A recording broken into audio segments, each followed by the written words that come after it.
Weight loss అవ్వాలంటే calorie డెఫిసిట్లోకి వెళ్ళాలి. Calorie డెఫిసిట్లోకి వెళ్ళాలంటే ఫుడ్ తగ్గియాలి. ఫుడ్ ఒకటే తగ్గిస్తే సరిపోద్దంటే సరిపోదు. దాంతోపాటు యాక్టివిటీ అనేది పెంచుకోవాలి, పని చేయాలి.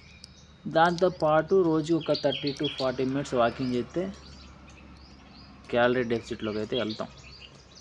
ఇది మ్యాటర్. క్యాలరీ డెఫిసిట్లోకి వెళ్తే వెయిట్ అనేది లాస్ అయ్యిద్ది.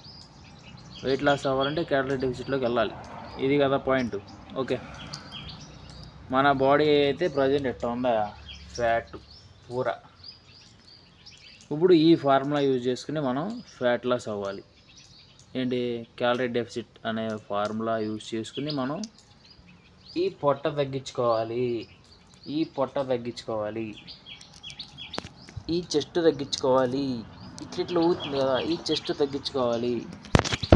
ఈ పొట్ట చెస్ట్ రెండు తగ్గించుకుని మంచిగా కనపడాలి. అంటే 6 ప్యాక్ రానవసరంలా, ఫ్లాట్గా ఉంటే చాలు, ఫ్లాట్గా మారాలి. ఏంటి, స్టార్ట్ చేద్దాం. ఇవాళే మొదలెడదాం, కానీ రేపు నుంచి వీడియోలు పెడదాం. ఏంటి.